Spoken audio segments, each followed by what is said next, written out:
Hey, welcome to this week's Client Attraction Clinic. This is the place where we challenge conventional thinking, cut through the noise, and have real conversations about business, money, marketing, and what it actually takes to build a business with impact. So if you're tired of surface level advice, recycled talking points, and the same worn out scripts everybody else repeating, you're in the right place. Listen, my goal here is very simple to help you think more clearly, make better decisions, and see opportunities other people miss so that you can begin to attract clients instead of chasing them down. So, whether you're here to grow your business, strengthen your financial future, or just start asking better questions, I'm glad you're here. With that, let's get into this week's call. In this class, we're going to talk about how to stop chasing deals and review a 10-step blueprint that you can implement to build the business that you actually want. By the end of the class, you'll understand how to stop thinking like an agent and start thinking like a business owner. Question: what would your real estate business look like if it actually worked the way you wanted it to work? Not the way that it works right now, not the way that your broker says it should work, not the way some guru in the internet tells you it should work, not even the way you've accidentally built it because you were trying to survive your first few years in the business. I mean, if you sat down today and designed a real estate business you actually wanted, what would it look like? Would you be chasing random buyers every weekend, hoping somebody in your database remembered you? Sit there and wait for the phone to ring, hoping that interest rates come down, checking your bank account between closings, wondering when is the next deal going to hit? Would you really spend half your day doing paperwork, figuring out social media posts, updating your CRM, trying to learn ads, answering random questions, and doing a bunch of $10 an hour work that shouldn't even be on your plate? Probably not, right? For most agents, that's exactly what their business looks like. They're busy, they're working, they're taking classes, going to meetings, posting on social media, doing open houses. They're doing everything they've been told to do, but they're not building a business. They're building a job. And in all reality, they're building a job that's way more stressful, way more inconsistent, and more demanding than the job they wanted to escape when they got into real estate. So today, what I'd like to do is slow this whole thing down and ask a better question. What would the perfect real estate business for you actually look like? Because once you define that, then we can reverse engineer the plan. Make sense? And that's what this entire series is all about. Not talking about random tactics, not chasing every new shiny object, not pretending that posting 3 times a week on Instagram is a business model. We're going to talk about building a real operation, not a job, a business that creates predictable income that gives you control and leverage. It's a business that's built around listings, a business that can survive good markets and bad markets, and a business that doesn't require you to personally do every single task yourself forever. And most importantly, a business that gives you a purpose and a plan, because that's where most agents are missing it. They're working hard without a plan, and hard work without a plan usually creates exhaustion, certainly not wealth. So let's start with the reality. The real estate industry has changed dramatically, dramatically. The market's changed. Consumer expectations have changed. Interest rates have changed. Inventory's changed. Buyer behavior, totally different.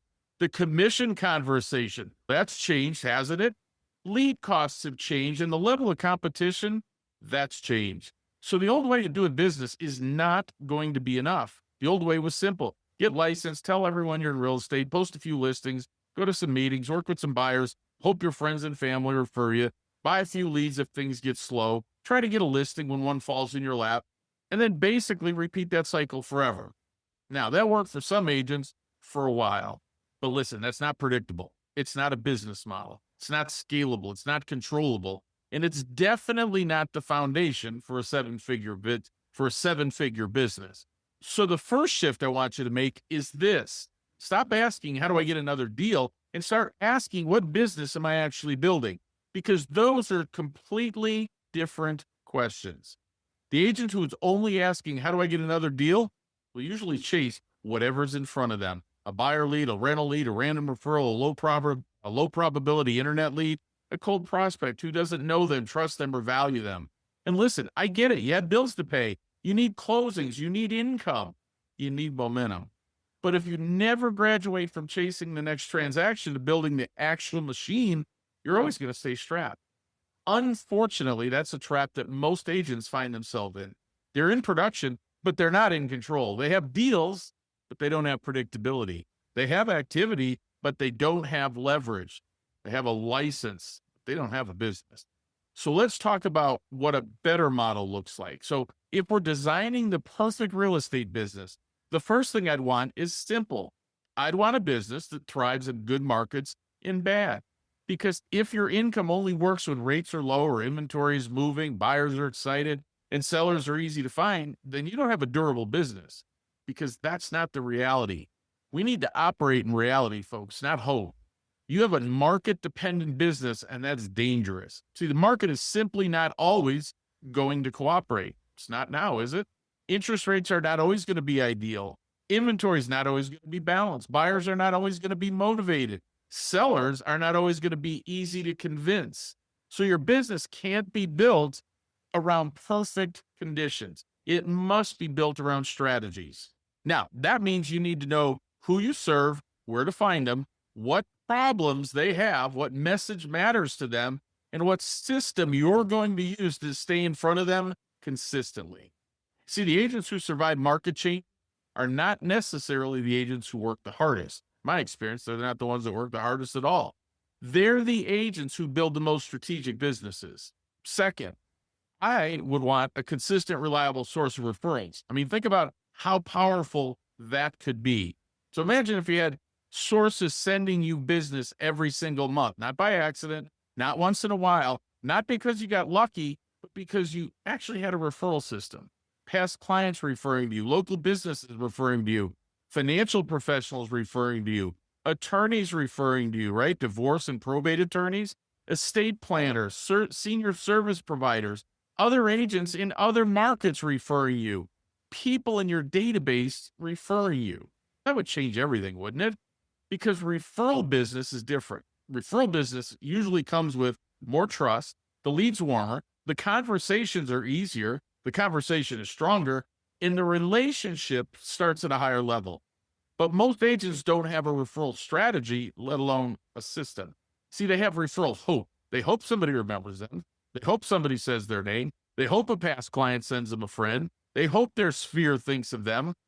But hope is not a strategy. A real business has a referral process. Now, later in this series, we're going to break all of it down in detail.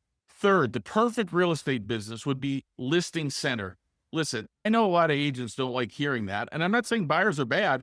I'm not saying you should never work with buyers. I'm not even saying you should abandon your buyer clients. But what I am saying is that if you study the agents who create the most leverage, take the most market share, have the most visibility, and have the highest income, they're all listing-focused agents. It's just a fact, folks. Here's a quick list of the benefits of listings. First, they're the foundation that scale. Listings create market presence, buyer leads, open house traffic, neighborhood visibility. Listings create proof. They create seller conversations. They create opportunities for buyer's agents. They create content. They create social proof. Listings create referral opportunities. You see, listings aren't just transactions. They're a business asset. And when you start thinking that way, your entire business changes. See, the average agent thinks, I got a listing. Great. I hope I sell it. The business-minded agent says, I've got a listing. Now, how do I leverage that listing to create 5 more opportunities? That's the shift that I recommend you make. Fourth, I'd want a database of highly targeted homeowners and potential sellers. Not just a CRM of old leads, not just a bunch of names you forgot about or people you met at open house 3 years ago who never heard from you again. I'm talking about a real targeted database, a database of people who are likely to sell, likely to move, likely to need your help, and likely to know someone who needs your help. See, for many agents, a database is just a storage unit. They put names in it and they never do anything with it. Now, how is that going to breed success for you, right? See, that's not a strategy. The database is just a storage unit. They put names in it and never do anything meaningful with it. See, that's not a database strategy. That's digital hoarding. A real database is an asset. but it only becomes an asset when you market to it, follow up with it, nurture it, educate it. For many agents, a database is just a storage unit. They put names in it and never do anything meaningful with them. See, that's not a database strategy, it's digital hoarding. A real database is an asset, but it only becomes an asset when you market to it, follow up with it, nurture it, educate it, and stay visible. And that requires a plan. Are you emailing? Are you texting? Are you making phone calls? Are you using direct mail? Are you retargeting? Do you have a social media strategy? Do you do videos, market updates, home value offers, equity updates, client reviews, referral requests, community content?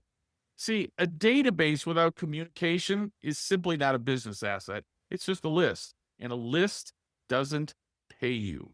A relationship pays you. Visibility pays you. Trust pays you. And consistency pays you.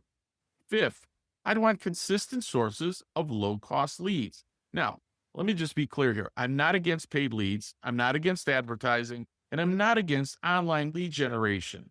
But the goal should not to become permanently dependent on expensive third-party lead platforms that can change the rules, raise the prices, reduce the quality, or take more of your commission whenever they want. You see, you need lead sources that you control: your database, your listings, your open houses, your referral partners, your local network, your content, your direct mail, your retargeting, your past clients, your niche databases. Your business relationships, folks, is your brand. That's why I created a platform for my agents of a high intent seller lead that has a 60 to 80% chance of selling. So if you ever think a platform like that could possibly help your business, go ahead and schedule a call and we could talk. You see, the more lead sources you control, the more stable your business becomes. The fewer lead sources you control, the more vulnerable you are. It's that simple. It's just the truth, folks. 6, I'd want marketing support. And this is where a lot of agents get stuck. They know they need marketing content, database, follow-up, ads, email, social media, but they try to do all of it themselves. And then what happens? It doesn't get done consistently. Or worse yet, it gets done poorly. Or it gets done for 2 weeks and then stops. Or the agent spends so much time trying to figure out Canva, Facebook ads, CRM automations, emails, postcards, all of that, they stop doing the high-value work in their business. It's one of the biggest traps in real estate. Agents spend their best hours, unfortunately, doing low-value work because they're trying to save money. But the money they think they're saving is actually costing them closings. Let me say that again. The money you think you're saving is costing you closings.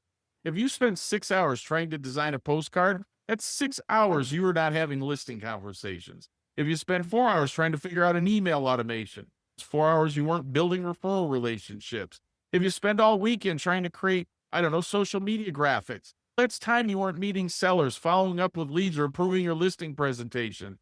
At some point, you just have to ask yourself a hard question. Are you doing $10 an hour work? Or are you doing $10,000 an hour work? Because the top agents, they understand this. Their highest value activities is not designing flyers. Their highest value activities are not uploading contacts. They're not formatting email templates. Their highest value activities are listing appointments, seller strategy calls, referral partner meetings, high value follow-up that builds authority and conversations that create business. See, that doesn't mean the other tasks don't matter. They absolutely matter, but they should be systemized, delegated, automated, or supported as quickly as possible. 7, I'd want marketing support for prospecting and follow-up because the top agents understand this. The highest value activities are not designing flyers. They're not uploading contacts. Their highest value activities are not formatting email templates. Their highest value activities are listing appointments, seller strategy calls, referral partner meetings, high value follow-up, content that builds authority, and conversations that create business. Now, that doesn't mean other tasks don't matter. They absolutely matter. But they should be systemized, delegated, automated, or supported as quickly as possible. 7, I would want marketing support for prospecting and follow-up. I mean, think about what happens if you have buyer's agents to help with circle prospecting or database calls, event and open house invitations, follow-up reminders, open house follow-up and appointment setting. Now the business has motion even when you're not personally doing every task. That's leverage. And leverage is one of the biggest differences between an agent who owns a job and an agent who owns a business. Now, most agents are the entire machine. They're the marketer, they're the salesperson, the admin, the transaction coordinator, the content creator, the follow-up department, the database manager, the open house host, the listing coordinator, the buyer agent, the customer service department. Heck, I'm exhausted. I'm out of breath just from listing all that out. You see, when you're everything, nothing gets done at the level it should. So the goal's not just to get busier. The goal is to build a machine where every important function has a process and eventually a person or a system responsible for it. Now, 8, I want a personal brand that makes me known for something specific. See, that's a massive issue in real estate. Most agents are not known for anything. They're just known as, well, I'm an agent. And that's a problem because if your market sees you as just another agent, then you're replaceable. You're competing on personality, convenience, relationship, or commission for a specific result or a process or a specific type of client or a specific promise or a specific promise. Now you're building a brand. For example, you're known as the agent who helps sellers protect their equity, or you're known as the agent who creates massive buyer competition, or you're known as the agent who they help seniors downsize with less stress, or the agent who helps divorcing homeowners navigate that sale carefully and professionally. See, are you known as an agent who helps homeowners sell before they buy? Are you known as the agent who helps investors reposition their portfolios? Are you known as the agent who brings private buyers and sellers together? Are you known as the agent who has a proven listing process? You see, when you have all that, you have a brand. See, branding is not your logo. It's not your colors. It's not your headshot. Branding is what people believe you can do for them. And the stronger that belief becomes, the easier your market gets. 9, I'd want multiple revenue streams, but don't think enough about. They rely on one thing, personal production. If they can personally close a deal, they get paid. If they don't close a deal, they don't get paid. Gosh, that's a risky model, isn't it? Now, personal production may always be a major part of your business, especially in the beginning.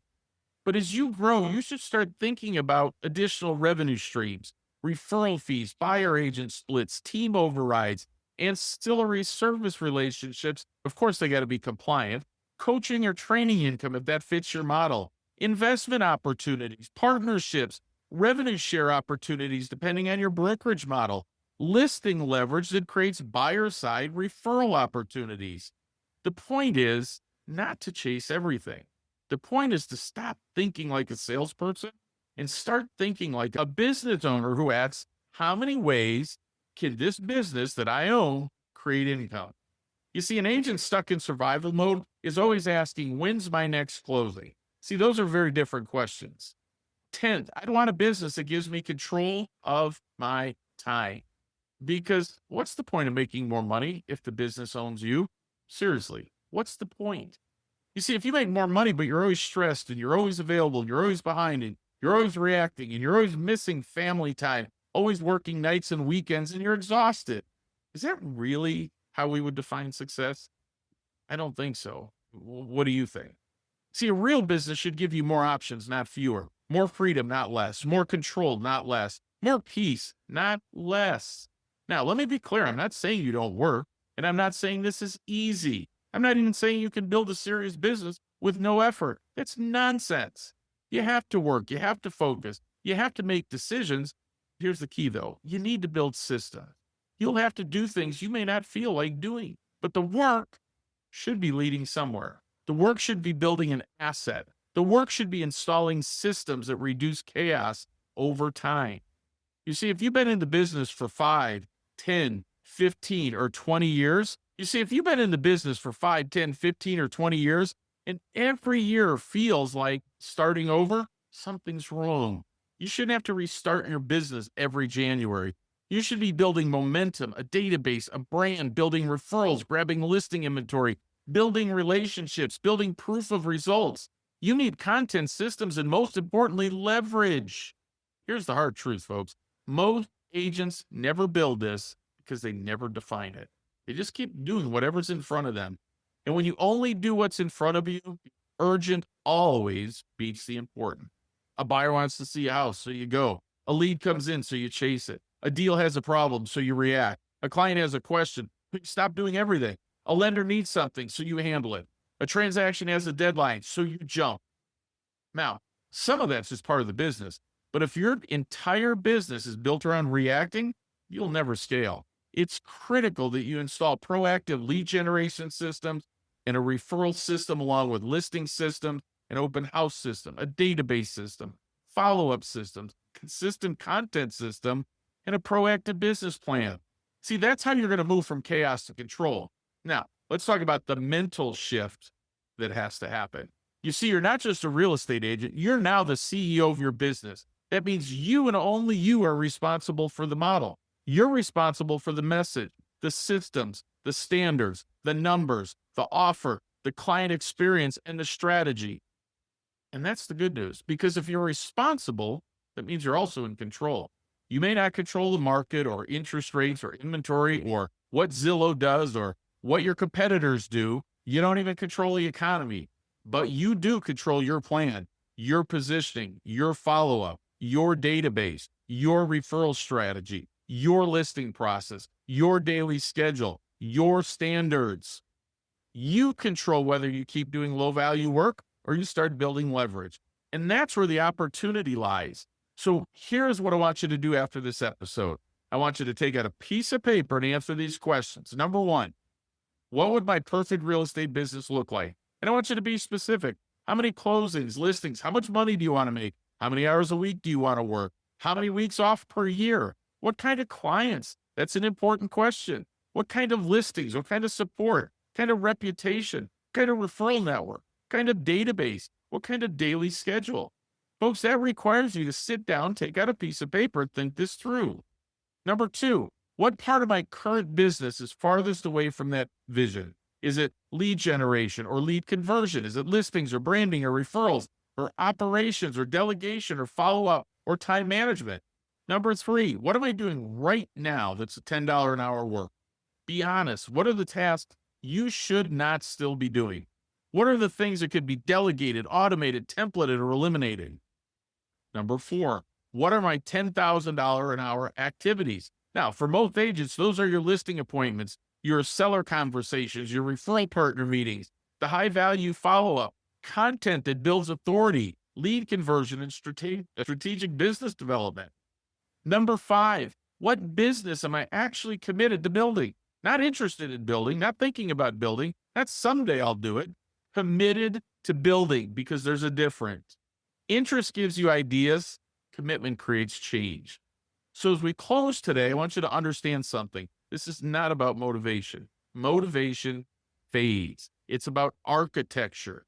We're going to build the architecture of a better real estate business, a business that's listing centered, a business that's referral driven, a business that's built on process, that creates value, that gives sellers a clear reason to hire you, a clear reason to send people to you, a business that gives you more control over your time, your income, and your future. And that all starts by defining the model. So let me bring this home. If you keep operating without a model, you're going to keep reacting to whatever shows up. Level off or wonder why, gosh, my business never became what I thought it would become. A business that gives sellers a clear reason to hire you. A business that gives buyers a clear reason to work with you. A business that gives referral partners a clear reason to send people to you. And a business that gives you more control over your time, your income, and your future. Folks, that starts by defining the model. So let me just bring this home for you. If you keep operating without a model, you'll keep reacting to whatever shows up. If you keep reacting to whatever shows up, you'll keep feeling busy, but not in control. And if you keep feeling busy, but not in control, you're just going to eventually burn out, level off, or wonder why this business never really became what you thought it would become. Create real value propositions. Nurture your database. Build referral networks. Folks, it just gets easier. It becomes simpler. Not necessarily easy, but simpler. Because now you know what you're building. And once you know what you're building, you can finally create the plan to build it. And that's what we're going to do in this series. Now, in the next episode, we're going to talk about the 5 core principles. We're going to talk about the 5 core principles of a successful real estate business: lead generation, lead conversion, listing expertise, personal branding, and referral networks. See, once you nail those 5 principles, you'll be able to diagnose exactly where your business is strong, where it's weak, and what you need to do to fix it. So here's your action step for today. Write down your perfect real estate business. Don't be vague. Don't make it cute. Don't write motivational fluff. Write the actual business model. How many listings, referral partners, how many people in your database, how many active listings, how much income, how many hours, what support do you need, what revenue streams do you want? And then ask yourself, what's the first system I need to build to move closer to that business? Because that's where the work begins. Now, if you want the full framework, you can get a free guide that I created, the 15-hour client attraction method. What it'll do is it'll help you build a lead generation and follow-up process that turns more interest into appointments without relying on improvisation and hope. Best of all, it can be done in less than 15 hours a week. And that's where smarter growth begins. So you can download that at www.15hourmethod.com. That's 15hourmethod.com. So with that, I'll sign off for the week. Go out, start building your machine. We'll talk to you next week.